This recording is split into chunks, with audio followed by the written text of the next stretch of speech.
লক্ষ্য করুন, ইমাম আবু হানিফা রাহিমাহুল্লাহ তিনি বলেন, যা তার থেকে সহিভাবে প্রমাণিত, ইমাম আবু হানিফা রাহিমাহুল্লাহ বলেন, মান ক্বালা লা আ'রিফু রাব্বি ফিস সামা আম ফিল আরদি ফাকাদ কাফারা লিআন্না আল্লাহ তাবারাকা ওয়া তাআলা ক্বাল আর-রাহমানু আলাল আরশি ইসতাওয়া ওয়া আরশুহু ফাওকা সাব'a সামাওয়াত।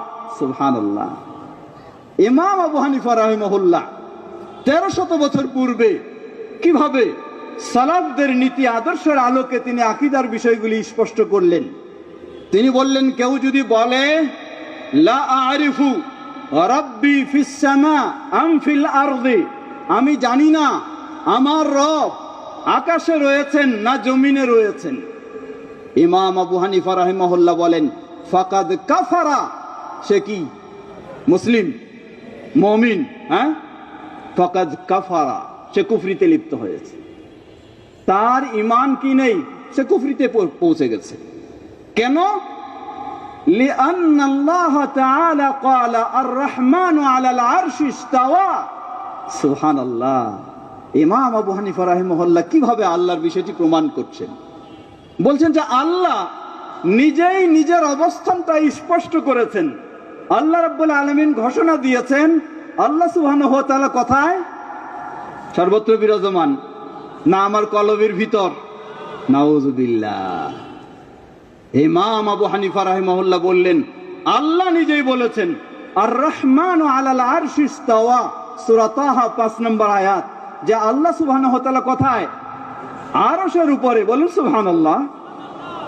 যখন আল্লাহ আরশের উপরে, এটা নিজেই আল্লাহ স্পষ্ট করেছেন, আল্লাহ নিজের পরিচয়টা নিজেই বর্ণনা দিয়েছেন, এর পরেও কেউ যদি বলে আল্লাহ উপরে না নিচে জানি না, এর মানে সে আল্লাহর উপরের অবস্থানটাকে বিশ্বাস করতে রাজি নয়। এজন্য ইমাম আবু হানিফা রাহিমাহুল্লাহ বললেন ফাকাদ কাফারা, সে কুফরিতে লিপ্ত হয়েছে। কারণ হাদিসে এসেছে আল্লাহর আরশ কোথায়?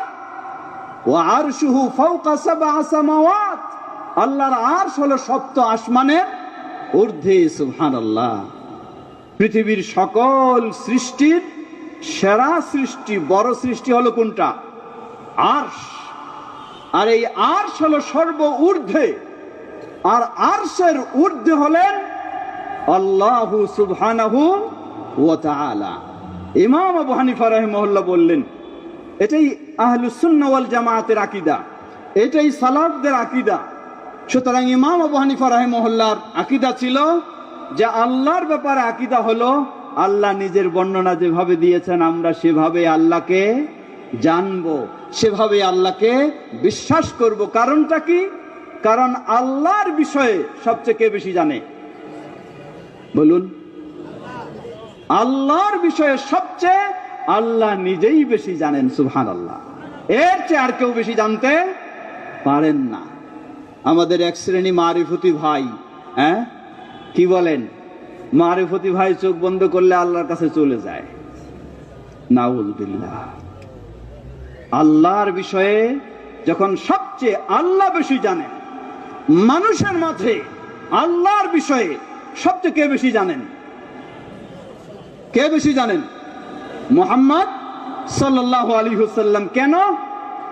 মুহাম্মদ সাল্লাল্লাহু আলাইহি ওয়াসাল্লামের কাছে আল্লাহর পক্ষ থেকে ওহী আসে, এজন্য মুহাম্মদ সাল্লাল্লাহু আলাইহি ওয়াসাল্লাম মানুষের মাঝে সবচেয়ে আল্লাহর বিষয়ে বেশি জানেন। এজন্যই ইমাম আবু হানিফা রাহিমাহুল্লাহ বলেন যে আল্লাহর বিষয়ে আমাদের আকীদা হবে আল্লাহ যা বলেছেন, আল্লাহর প্রিয় রাসূল মুহাম্মদ সাল্লাল্লাহু আলাইহি ওয়াসাল্লাম যা বলেছেন সেটাই হবে আমাদের আল্লাহর বিষয়ে আকীদা। এটি আহলুস সুন্নাহ ওয়াল জামাআতের আকীদা।